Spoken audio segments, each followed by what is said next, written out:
Hello दोस्तों, UPSC की तरफ से एक गुड न्यूज़ आप सभी के लिए है। आपसे जो भी यूपीएससी के नए रिक्रूटमेंट आएंगे उसके बारे में यूपीएससी वेरियस इंस्टीट्यूट्स या जो भी हमारे देश की कॉलेजेस हैं, यूनिवर्सिटी है, उनको ईमेल के थ्रू इन्फॉर्म करेगा। इस न्यूज़ को डिटेल में पढ़ते हैं। बेसिकली इस मूव को क्यों लिया गया, तो यूपीएससी का कहना है कि हम साल भर में 200 से ज़्यादा एग्ज़ाम कंडक्ट कराते हैं, ठीक है, जिसमें ग्रुप ए और ग्रुप बी की सर्विसेज होती है। ये सारे medical, legal, education, engineering, finance, forensic और दूसरे टेक्निकल स्पेसिफिकेशंस या टेक्निकल फील्ड्स में ये एग्ज़ाम होते हैं। बट इशू क्या आ रहा है, वहाँ पे इवन 2025 में 240 से ज़्यादा ऐसे रिक्रूटमेंट किए गए हैं। बट मेन इशू क्या है कि यहाँ पे सिग्निफिकेंट नंबर ऑफ एप्लीकेशंस नहीं आ रहे हैं।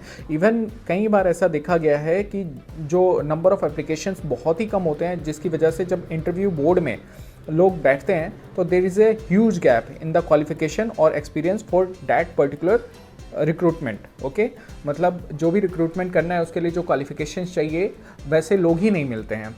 सो इस कमी को, इस गैप को फुलफिल करने के लिए यूपीएससी अब एक नए इनोवेटिव वे में आया है कि जो भी आपके इंस्टीट्यूट्स हैं या कॉलेजेस हैं वो यूपीएससी को उनको पहले मेल भेजना होगा और इसके बाद वो यूपीएससी से सब्सक्रिप्शन, बेसिकली एक तरह का सब्सक्रिप्शन है जो फ्री ऑफ कॉस्ट होगा। और ये इंस्टीट्यूट जब ये सब्सक्रिप्शन ले लेंगे by sending them a mail, ये मेल क्या है, दिस इज द, उनको एक मेल पर interested parties can send a mail to raupsc@gov.in। एक बार ये सब्सक्रिप्शन उनकी रिक्वेस्ट यूपीएससी के द्वारा एक्सेप्ट कर ली जाएगी। इसके बाद यूपीएससी उनको टाइमली नोटिस भेजता रहेगा कि हाँ, हमारी तरफ से ये रिक्रूटमेंट निकाला जा रहा है और आप अपने कैंडिडेट, जो भी आपके स्टूडेंट्स हैं, आप उनको इसके बारे में बता सकते हैं, ठीक है।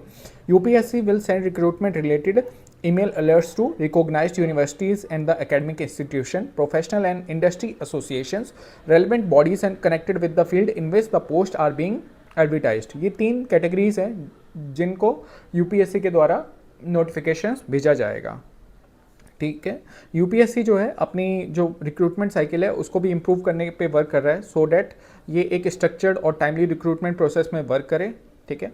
और इस प्रोसेस का ये जो यूपीएससी नया एक इनोवेटिव सॉल्यूशन लेके आया है, इसका बेसिकली यही रीज़न है कि कोई भी कैंडिडेट जो किसी पोस्ट के लिए एलिजिबल है वो सिर्फ इसलिए ना छूट जाए क्योंकि उसे उस पोस्ट या रिक्रूटमेंट के बारे में पता ही नहीं चल पाए, वो अनअवेयर रह जाए। सो हमारे जितने भी स्टूडेंट हैं, जो भी भाई बहन हमारे, जो भी एस्पायरेंट्स हैं, जो भी हमारे फ्यूचर ऑफिसर्स हैं जो इस तैयारी में लगे हुए हैं, सिर्फ यूपीएससी के जो मेन सिविल सर्विस के एग्ज़ाम के अलावा जो बाकी के एग्ज़ाम्स हैं, उन एग्ज़ाम्स के बारे में भी लोगों के बीच में अवेयरनेस फैले, उनके बारे में भी सभी एस्पायरेंट्स को जानकारी मिले।